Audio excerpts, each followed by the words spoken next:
Good morning, welcome in. This is 5 Clubs on Golf Channel. Hope you're well on this Wednesday morning as we originate from our home in Charlotte, North Carolina. And of course, we can't do what we do without the proud support of our great partners, starting with our title sponsor, presenting sponsor, Century Insurance, and of course, Peter Millar, Pinehurst, and Golf Pride, all North Carolina-based companies. So proud to be associated with those great brands. And I'll tell you, when I walked in here this morning, I actually looked at myself in my program monitor, I thought, you know, the turtleneck look, do I look kind of like Tim Robbins' cameo in Anchorman? Remember that scene? Or is it more kind of Gene Hackman from the Poseidon Adventure? If you're old enough to remember that film. It was the only outfit he had on for the whole show. I kind of like it. I'm not sure. If you want to weigh in and blister me, feel free. Speaking of getting blistered, I don't think it happened last night so much. We're going to talk about TGL, but just to let you know what's coming up here on this Wednesday on 5 Clubs, the reigning U.S. Open champion, Bryson DeChambeau, is going to join me in less than 10 minutes. We'll get his thoughts on the year that was, looking ahead, Ryder Cup for him, and also the idea maybe of LIV and the PGA Tour finding a way before the end of this year for a player to maybe be on that side or on this side or whatever side. Also, Gabby Herzig is going to join me. Great young writer from The Athletic, was a college golfer at Pomona College. And also Taylor Zarzour, the host of The Starter on SiriusXM. And by the way, if you've got to leave your home and get in the car, you can listen to the show on the PGA Tour Radio Network. He's going to be a regular contributor. His first time in studio right here coming up in about a half an hour. But let's start with TGL. I thought it was a very amusing night last night for golf Twitter. And there's somebody about 10 feet from me, about a good 10-footer, very little break in it, who said this morning, I don't hate it. I don't know if that's the most appropriate way to say what the overall kind of takeaway was from TGL last night. I thought the presentation of it was really, really good. But I would say this about TGL or anything else you're watching for the first time. Gosh, let it breathe. Can we all just go, okay, I like that part. I don't know so much about that part. Look, it's kind of like us here. Like, we've got to get better every day. Success, as Arnold Palmer used to say, is always under construction. Let me tell you what I did like. Technology. I mean, if you didn't really look particularly at all the things that were going on, and there was a lot, it was sensory overload. There was a ton of technology, and I thought a lot of it was excellent. The screen is massive, and so much was made of where these guys were hitting shots to. And I get it. The enormity of that was significant. But to me, from a technology standpoint, the star was the green. The green was captivating, was interesting. And if you looked at all these guys who were playing last night, trying to execute whether it was putts or chips from an artificial surface to a green that has a lot of contour that can change and evolve, I thought that was the most interesting aspect of the technology component of it. With respect to the guys who were playing last night, I actually thought it was very shrewd of them to lead with these two particular teams. For this reason, if you lead with Tiger, first of all, you know you're going to get a big audience on the first night anyway because of everybody's overall curiosity. So why do you need the #1 headline to also be there? Would it have meant a bigger audience? Sure.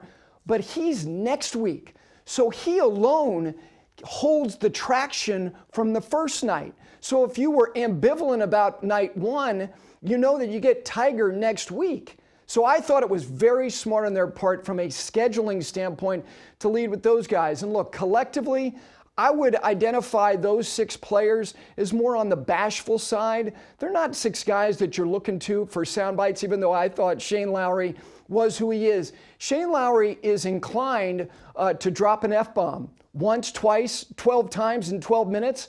I thought that I guess the betting line internally was that he would be the first one to say something that was unfiltered. Well, that was, what was it, like 1 to 5 odds that it was going to be him? The other guys didn't try to be overtly banterish. I thought it was natural. They were trying to figure out not only how to do this collectively, but also with respect to not trying to yuck it up to the point that you're going, my gosh, that is so artificial. They were themselves. And I thought that the authentic component of that I thought was good. I thought that that worked. I thought Ludwig Åberg, in a very stealth way, showed why he's going to be such a regal star. I think there are people who have associated him with Adam Scott. I think it's a good comp. I tell you who he reminds me a little bit of from another sport, Roger Federer. There is a grace to him. There is a, my gosh, I have a nobility to me without trying to be that way, and nobody's fed. Nobody is. But I think that last night, his reactions, the way that he was in terms of his gracefulness, I thought it jumped through the screen. And I think that he will be an asset without having to utter even a word. The other part that I think you got to give it time on is the atmosphere. Look, it's not only new to the players, you have people in an arena that are watching golf in a controlled environment under a big top, and they're watching a blowout. So what are you supposed to do in a blowout? Try to act as if you're more engaged than you probably are? I don't care what event you go to.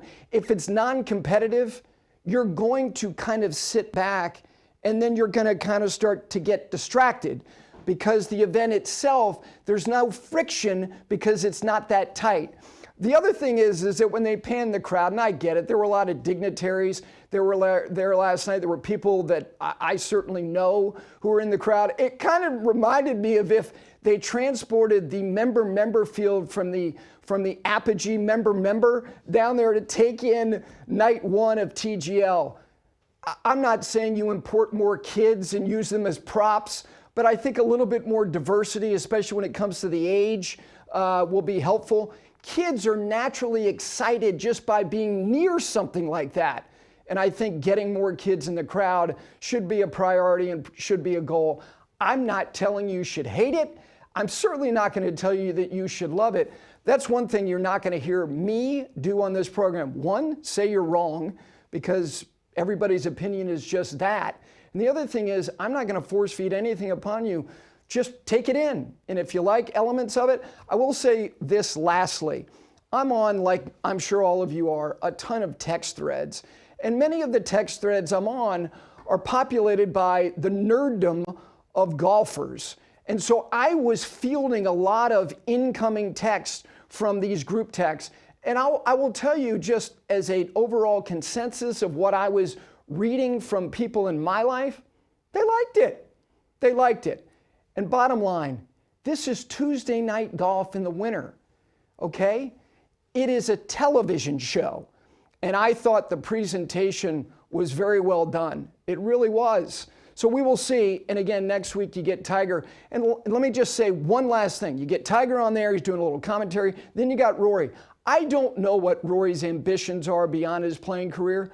Rory McIlroy, if he wants to be, will be as good a lead analyst for a network calling live golf as anybody among the current contemporaries of the people who play the game at the highest level. He has a natural air of delivery, and also he has an ease about him. He knows who he is. There's a comfort to him. There's nothing that is contrived. He will be great at this if he wants to do it at all. All right, we're going to take a break. When we continue here, Bryson DeChambeau is going to join me, and we will dive deep into the year that was and look ahead. It is 5 Clubs on Golf Channel. Bryson is next.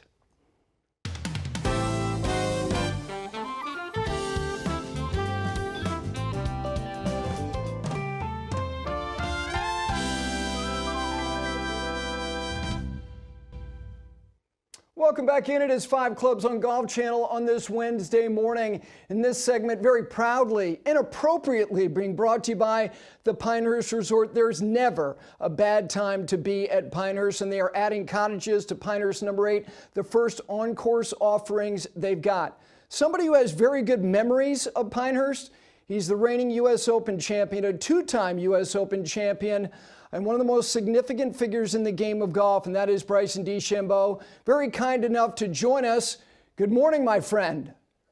Good morning. Great to be with you, Gary. Appreciate the time, my man. Hey, listen, it's good to see you. We're going to get to Pinehurst, But I want to start with you making the decision that you did to go over to Live. And look, you sit there and you observe people beyond whatever significant choices they make, and you go, God, you hope it works out. Personally, and again, you and I have not spoken about this, I think nobody has benefited more from doing what you did, because I think you got your equilibrium. And I don't even know what your equilibrium is. Is that fair? Yeah, Gary, it's very fair. I got a tremendous opportunity over here at Live Golf to promote my YouTube channel and promote the crushers of what I've been trying to create for the past couple of years. It's been an upward battle to get to where we're at today.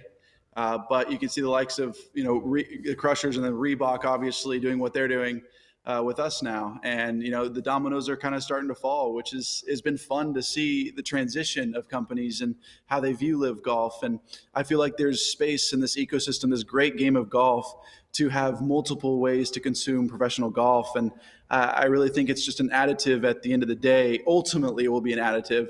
We're obviously working the details out of that right now. But long story short, this disruption, I think, will ultimately be good for the professional game. It's just going to take a little bit of time.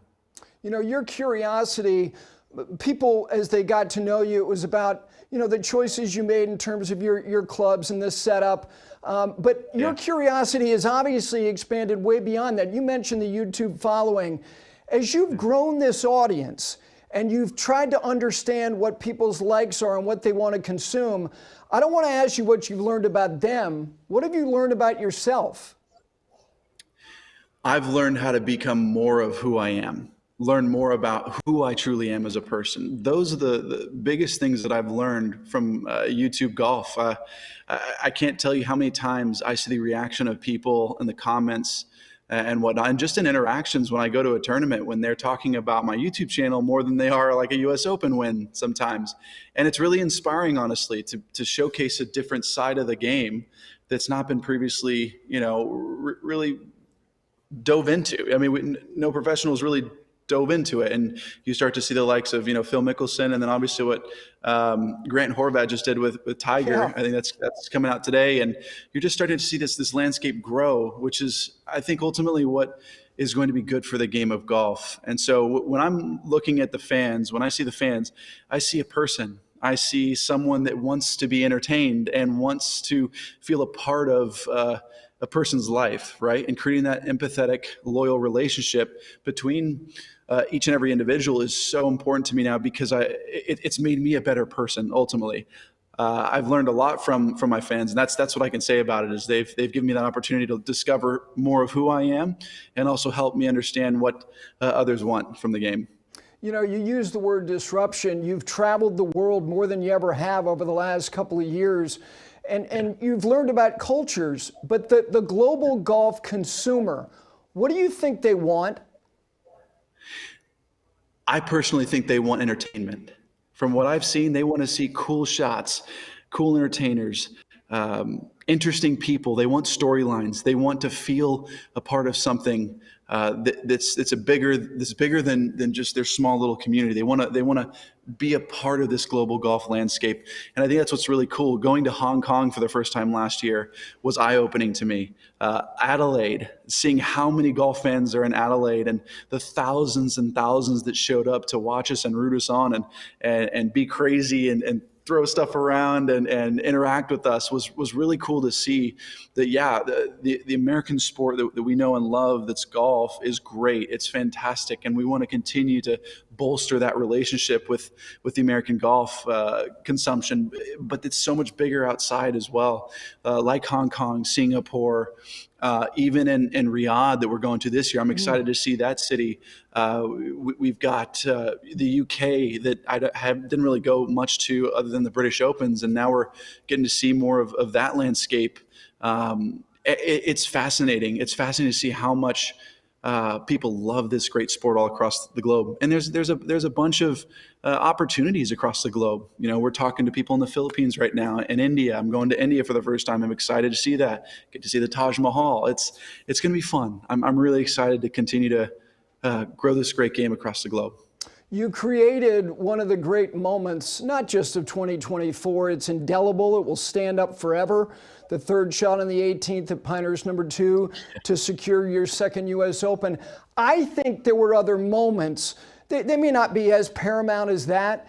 During that final round, as I was following you, I was between you and Rory's group, and so I'd move ahead and then I would fall back. I want you to tell me two other moments that were so important to holding the fabric of that round together to get you to that opportunity on 18.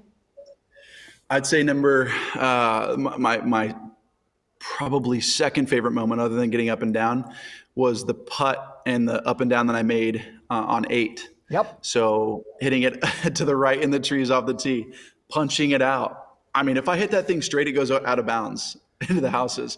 Luckily, I cut it around enough. It didn't get all the way to the green, but went through the trees and over the left side of the green, and I got that up and down. That was pivotal. I was over the green twice in the tournament, and I got up and down both times. That, to me, was a gigantic moment. And I'd say the other moment had to be on the 13th tee box when I saw Rory go 2 shots ahead of me, and I looked at G-Bone and was like, oh, my gosh, he's running away. And he goes, Bryson, you got a bunch of holes left. What are you doing? You can drive this hole and you can make a birdie coming in and you're just right there. You're fine. And so him keeping me in that moment, hitting that 3-wood up onto the green was pivotal for me to get back in the right mindset to give myself a chance to win. You know, you're right about 8. And 8 and 9, first of all, I love the location of the 2 holes. Rory hits a very good tee shot on 9. He's got a very good birdie putt. He makes it. You make the par save on 8. I thought that was huge. But here's the other one. The sporty little third shot on 10. I thought oh my God, are you kidding me? That shot to me was as saucy as anything I've seen you do. And then you consider circumstance. I thought that was one of the great short shots. Forget your career, that anybody, like you said, you are right there, but you know it's a 5. You got to make 4 there, and you did. Absolutely. I did. Yeah, it was a great up and down, and I was honestly nervous over that putt too. I knew I was going to make it. I felt really comfortable, but I was just for some reason really nervous, knowing that I had to make birdie on the hole to keep track with Rory. Well, it's interesting. You win the U.S. Open trophy, which you've been the recipient of before, the gold medal as well. I was wondering, the putter boy is such an important symbol of Pinehurst. Didn't you get a putter boy trophy as well?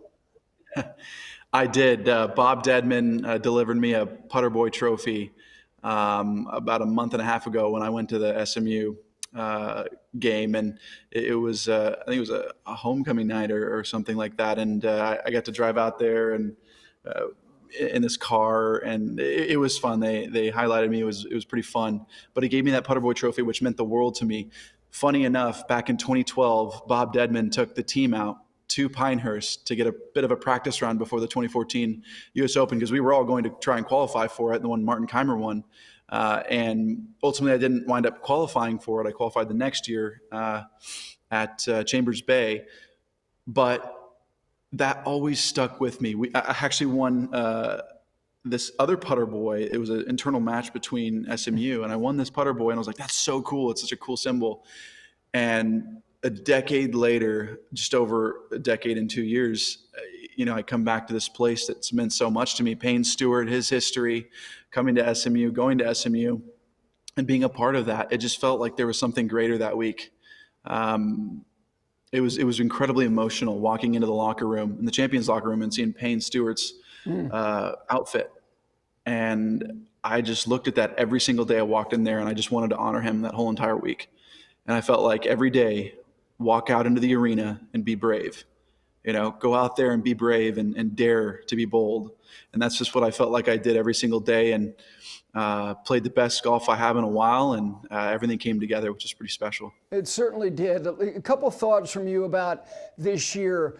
My feeling is that the only thing that's going to matter is performance as it relates to you or anybody else on LIV and the Ryder Cup in the United States. Yeah. Do you think that's what it's going to be, that we're not going to have to deal with anything that is intangible, that it is going to be strictly about performance metrics and you at Bethpage? I hope so. I believe so. Keegan has been very responsive to numerous players over here, and it's been quite fun to see him, in a sense, back us, but give us the opportunity to say, hey, if you play well, you're going to be there. And it really gives us a bit of momentum to feel like, okay, this year we got to perform. Every major we have to perform no matter what. We're going to be playing for our country again. And I think that's what's so cool about that opportunity. Last thing about LIV and the PGA Tour. Do you think that 2025 could see anybody, yourself or anybody else, on the PGA Tour in an event, or a PGA Tour player putting their toe in the water in LIV, or is that premature in 2025? I'm not one to say the future of golf, but I wouldn't put it past anyone. I think there is unique conversations going on. I hope that's the case. I hope that over the course of time we're able to go back and forth and play in events that I loved, and then vice versa, coming out and showcasing themselves internationally at a place that they've always wanted to go. I think there's a great place for this amazing game. There's enough space in this ecosystem. I don't believe we should be pigeonholing ourselves to this game and splitting up the game, and keeping it that way. I think that this cohesiveness in the game of golf is what's needed in order to move the professional sport forward. All right, let me get you out of here with 5 quick questions, 5 to go. Okay. A movie that you would watch, whether it's 15 minutes in or 15 minutes left, it wouldn't matter, you're watching it. Interstellar, not even a question. Okay. All right. I love Interstellar. Okay, the most appetizing yet convenient food item to eat while driving. Oh, while driving? Oh, gosh. Probably Chick-fil-A nuggets. I love them. Solid call. Scott Van Pelt yesterday went Chick-fil-A in terms of a place in an airport that is the most reliable place as far, and not that you're going into terminals lately or ever again. Internationally, I do now. Come on. All right, fair enough. Fair enough. There you go. All right, the last time that you think you were in public and not recognized, and I'm not talking about you being out at night and nobody's around. I'm talking about there's humanity around and you felt you weren't recognized. Oh my gosh, that's a great question. So when I was with my family this Christmas, we went downtown and walked the lights at Grapevine. And funny enough, nobody recognized me there. It was just like everybody was enjoying their time with family, and I just walked freely through it. So it was really fun, actually. It was darker, so you couldn't really see, and I had a hoodie on, but that was the last time I felt like it was pretty good. It definitely can get tough nowadays, but I enjoy it. I enjoy people that coming up to me and asking for an autograph and a picture. I have no problem with that. No, I know you do. All right, an animal that you wish was domesticated. Like probably a tiger or a cheetah. I mean, I know Mike Tyson tried to do that, but it didn't hang over. But that'd be cool. No, that didn't go well. I thought maybe you were going to say about the moment where you were just blending in was when you went to SMU Penn State. And I bring that up because the final question is this. You went to that. I'm glad you did, because those things are cool and they're fun to share with friends. They are. What is the sporting event you've never attended that you absolutely want to? It'd be the Olympic Ping Pong World Championship. That'd be for the gold medal. I'd love to go see that. And I've come close. I got COVID during the Tokyo Olympics, and then this last time around I wasn't able to go. But I would love to see Olympic gold medal championship level play. That's an excellent for ping pong. answer. I just love it. I know that Anthony Edwards or Anthony Ander, who's the guy who was on the Olympic basketball team? Why am I forgetting his name? Ant-Man. I think it's Anthony Edwards. Anyway, yeah, he went and was blown away. He couldn't believe it. Couldn't believe it. It's incredible. Their hand-eye coordination is next level. I mean, I played Matt Kuchar at the Ryder Cup a few times, and I love playing against him. He's really good, but we left it at a draw the last time. What was the other one? Freddie Jakobsen's unbelievable, apparently. Yeah, he's Never a good played player. Him, but I'd love to play him. He's not at the Olympic level, as you know. Hey, listen, it's good to see you. I look forward to seeing you soon enough in person. Thank you for taking the time. I really appreciate it. Thank you. It was fun. Appreciate it. See you soon. Okay, that is Bryson DeChambeau, the two-time United States Open champion, of course, the reigning champion. He will take that trophy and his gold medal to Oakmont in June. We are back on 5 Clubs on Golf Channel right after this.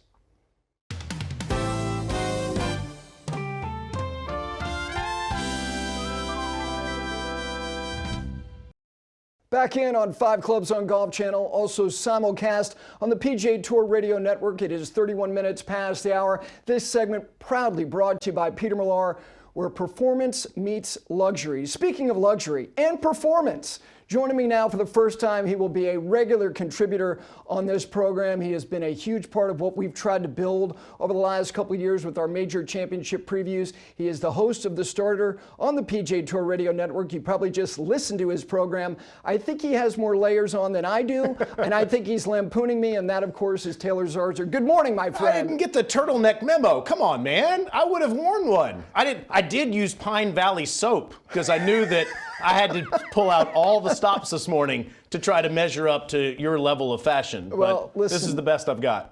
It's great to have you here. I cannot wait to embark upon this year with you being a big part of what we're doing here, and also for you creating the opportunity for us to be on the PGA Tour Radio Network. Gary, I speak for everybody that's watching and that's listening. You're the best there's ever been in talking golf in terms of a talk show format. And to have you back on the radio and on television is wonderful for all of us. You're off to a great start. The interview you just did with Bryson was terrific. I look forward to what's next. Let's talk about him because you know, we talked about Pinehurst. You were with him. You were with every major champion in the immediate aftermath of these historic accomplishments, life-changing stuff. What do you remember most about that time with him, and then in the grander sense, his evolution? Yeah, I remember most the connection that he made with the audience there at Pinehurst. It was the biggest moment in men's professional golf in 2024. Scottie Scheffler had an extraordinary year. I guess if you include him going to jail, maybe that would be the biggest moment. But in terms of actual competition on the course, Bryson's victory at Pinehurst and the way he won over Rory McIlroy was the moment in golf. And everyone that was connected to that moment enjoyed it. That's not necessarily always been the case with Bryson DeChambeau in the past. You referenced his evolution. I don't know that LIV has been good for a lot. There's a lot of things that anger me about LIV's creation and how much the game has been disrupted in the last couple of years. I don't think it's been good for anybody that's been involved other than Bryson DeChambeau. And you referenced that at the beginning. To see him become as comfortable as he is now in his own skin has been wonderful to witness. He just was so tense. He seemed to be so uncomfortable around others and was trying so hard that it became a problem for him. And he had a reset when he went to LIV. And it's been wonderful to witness that interview that we did together, walking from the bowels of Pinehurst out onto the practice putting green and listening to everyone chant his name. It was great to witness. It really was, to see somebody that has become a fan favorite. I never had that on my bingo card, but it's been great for the game. No, it's true. I didn't foresee him being somebody that there was a genuine affection for that he experienced at Pinehurst. Let me get a quick reaction from you on TGL. One of the things you've done as the benevolent overlord of the PGA Tour Radio Network is to grow beyond just PGA Tour properties and doing amateur events and covering the women's game and covering TGL. There was representation last night on the channel. You will be there next week. Give me your thoughts. Betsy Zarzour was mad at me for putting this up to my ear last night, listening to Brian Katrick and John McGinnis as I was watching Marty Smith and Matt Berry. But you said, I didn't hate it. It was what you said. That wasn't my line. That was a line in here. Yes. I think a lot of people that are in golf circles felt that way. Hey, you know what? That was fine. I think this isn't for us, though, Gary. I think this is for new people that follow the game of golf, for a younger demographic. And I credit Tiger Woods and Rory McIlroy for creating something that is so impressive from a technological standpoint. Mike McCarley, who used to be so involved in Golf Channel, deserves all the credit for what they're creating. I don't understand why they've created their own game of Hammer. I don't know why we don't just use the real version of Hammer. And I do wonder if it's a little long, especially when you have a blowout like you had last night. But I think the positives way outweigh the negatives. I think it's something that can bring a lot of new faces to the game. And the greatest bachelor party ever would be at this facility in Palm Beach Gardens. I'm excited for it. I'll be there next Tuesday to see Tiger. Yeah, I'm excited for you to be there and to get your reaction of that. We're going to take a break because one of the interesting wrinkles or developments that we have seen in terms of what might happen even this year as it relates to the last event on the PGA Tour, Gabby Herzig of The Athletic had the reporting. She will join us next, get her thoughts on what she has learned, and also a terrific story she did on Xander Schauffele as well. It is 5 Clubs on Golf Channel. Gary Williams, Taylor Zarzour. We are back with you on Golf Channel right after this.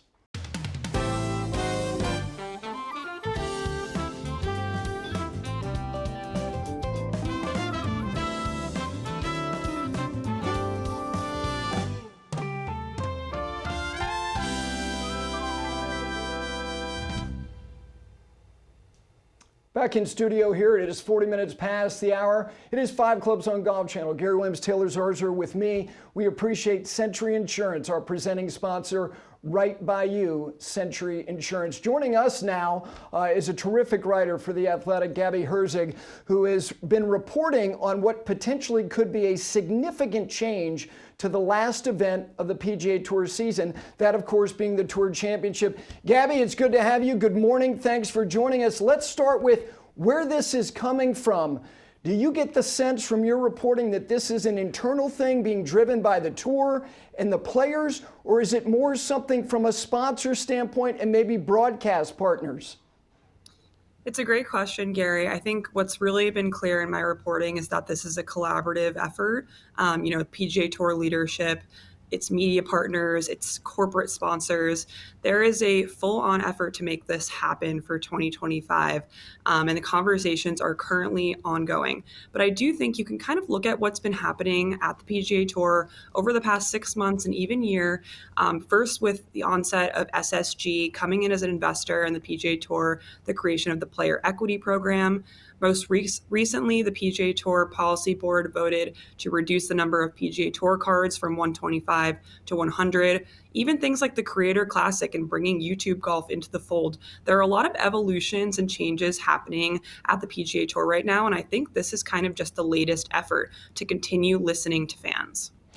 Gabby, first and foremost, thank you for all the content you've created on SiriusXM the last few days and on television here on Golf Channel as well. Do you have any sense of how many days of stroke play there would be with this idea and how many buys there would be given to players that would advance into the match play portion of this event?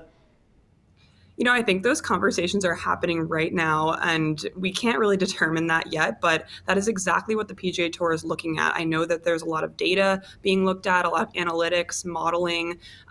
There are serious conversations happening right now to make this happen for 2025. And that's why you're going to see some constraints being held, like the 30-man field, the dates the Tour Championship is happening, the course, East Lake. But in my conversations with sources for this story, there were talks of beyond 2025, even bigger sweeping changes happening to the Tour Championship. So, like Jay Monahan said in a message to fans at the turn of the new year, everything is really on the table right now. And I think that's exactly what we're seeing. I think there are a lot of people naturally when a story of this significance gets reported on, other reporters are going to dovetail off of it. And I have read that there is a lot of support from the players for these changes, whether they be specific or just in general. Do you get that sense as well? I do. I think that definitely, if you kind of read between the lines here, a lot of these changes that are being put forth have been coming from within the player directors and the player leadership at the PGA Tour. There's a push that the players really want the product to be the best that it can be on the PGA Tour, to continue advancing the mission and growing the game of golf. But we really need to kind of remember that this is a really pivotal time for the sport of golf. The professional game on the men's side is divided right now between the PGA Tour and LIV, and every little thing that the PGA Tour can do to continue pushing its product to the brink is going to elevate the game. Okay, you just said everything is on the table for the future in regards to the Tour Championship. The Tour has an extraordinary relationship with the city of Atlanta, with Eastlake, with that entire community and the sponsors, especially Southern Company, that put on that tournament. Gabby, do you get the sense that the location could change for the Tour Championship as well? I don't have any inside information on that just yet. I know that the Tour is extremely proud of its relationship with the sponsors and partners that you mentioned with Eastlake, especially with the course changes that were unveiled this year. I'm not particularly sure if that's something that is on the table, but it was clear to me in speaking with resources for this story that there are big changes coming to the PGA Tour, and there is nothing that the Tour is not willing to explore at this moment if it can continue to push the product further and give fans what they've really been asking for many years. I think we've seen the narrative over the past couple of years with the Tour Championship as fans not totally connecting with the staggered start model. And the key word that was emphasized to me in my reporting for this story was that bracket style event. So I think that that is really the core of what the PGA Tour and its partners are trying to get at right now. You see it in college basketball, you see it in college football now. And that is really what they're looking for, those head-to-head matchups, the rivalries, the suspense of having a bracket, even the interactive nature of it with fans being able to do their own bracket challenges potentially. So I think there are a lot of exciting things to look at with the potential changes to the Tour Championship, but I don't believe the location is one of those changes that they're looking at right now.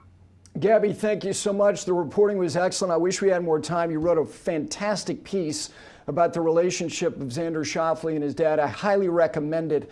You should be following Gabby on all of her social channels, reading her at The Athletic. We look forward to doing this a lot more in 2025. Thanks so much.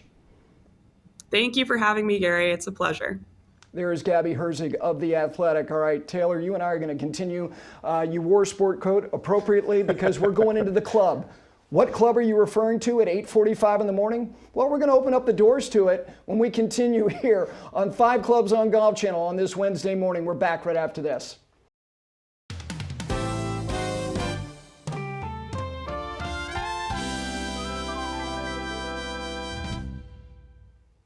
It is 49 minutes past the hour. Great to have you with us on this Wednesday morning. Gary Williams and Taylor Zarzour with you. And we are certainly so thankful for Golf Pride, who's been with us from the beginning, the most trusted brand for players of every level. All right, we're going to open up the club. This is new for us. Everything's new for us. Club 5. It's our own algorithm with respect to the 5 best players in the world. And everyone thinks that they had a part in this. They really didn't. This is just mine. I was just going to say, yeah. But let's reveal, as we start the year, who currently resides in Club 5. The 5 players who we consider to be the best players in the world. And again, this is based on a number of things. Number 5 is a guy who just won.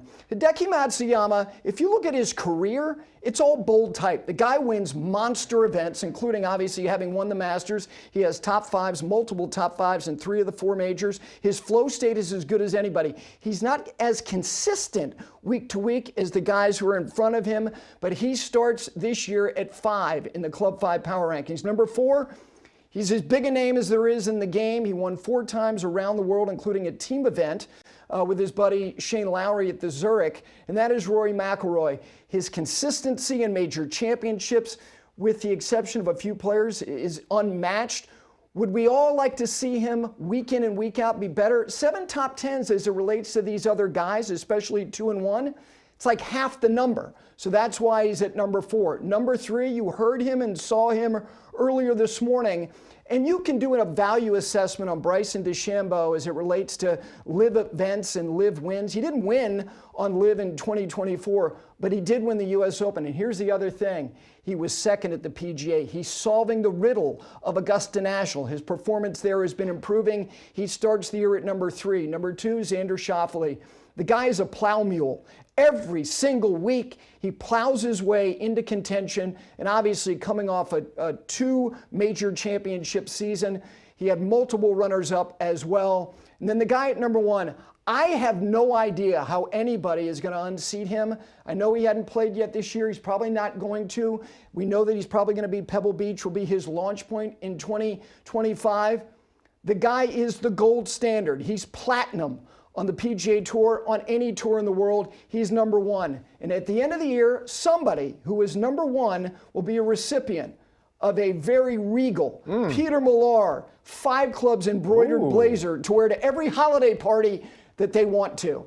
You can have the green jacket. I'll take the Club 5 blazer. My friend, just give me your immediate reaction. Well, my immediate reaction to our rankings, also known as Gary's rankings, is I don't have much of an issue with your rankings there at all, to be honest. I think that Hideki Matsuyama could be number 1 or 2 on that list if he actually thought he was good at golf. Matsuyama is such a tinkerer that I think he gets in his own way from time to time. And if we could give this guy 12 months of a clean bill of health, think about all the times this guy withdraws from events or has a back or a neck issue that he just doesn't think he's 100%. And then that takes him away from some of the biggest tournaments of the year. If we give this guy 12 months, I think that guy could be 1, 2, or 3. Schauffele's the most consistent player on that list. Even I'd put him ahead of Scheffler. I think that Xander, his B game is better than everybody else's B game. McIlroy is the one that I'm most intrigued by of those 5 because I have talked to a number of players through the years that have said if everybody is playing their best, Rory McIlroy is the best. Do we get that again in 2025? Yeah, I used to hold tight to that belief. And a lot of it was based on the quantitative results of winning 2 majors by 8 shots each. And nobody on that list has done that. Very few players have done it in the history of the game. That was a long time ago. And that's why I think that this year, here's the thing about Rory this year. This is Rory's Rota. And it can either work brilliantly for him or it could be the most challenging thing in his entire career. One Augusta National, it is his own Rubicon. Quail Hollow, and you're a member there, that is the happiest place and will be over the course of his career, and it's hosting the PGA. There's no reason why he shouldn't be the betting favorite today or at the beginning of May. Portrush, we return to a place where he was heartbroken to not come off of what he did in round 1 to just ease his way or inch his way into the weekend. And then, of course, Oakmont. He didn't make the cut in 2016, Taylor, at the U.S. Open, but since then, his worst result in that championship is a 9th, and that was the following year. He has been second in back-to-back years. It's his year when it comes to the majors. It absolutely should be, and if it is, I think that gives him so much more momentum to be quite possibly the best player in the game again. If it doesn't happen, then I think it gets in his own head a little bit the longer and longer this goes on. I want to see what Scheffler's like when he comes back from this hand injury. I'm not nervous yet, but I am worried a little bit about rust because he's not going to be playing competitively until February, it looks like. He did take a couple months off and then just blitz the field at the Hero. I don't care if it was 5 guys or 50 guys. You're right. It will be interesting. That is Club 5, our reveal. I promise I take the input from others and then I discard all of it. All right. It is 55 minutes past the hour. We come back. Our picks. Yes, the whole team's picks for the Sony Open. We're back right after this.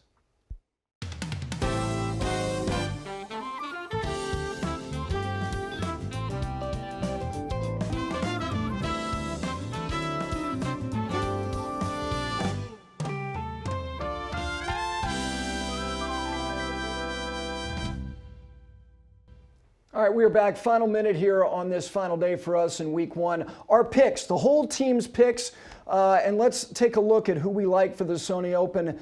Taylor, give me your thoughts as you look at everybody's selections. Anything jump out? Yeah, I just want to beat Johnson Wagner. That's the only thing I care about for the season.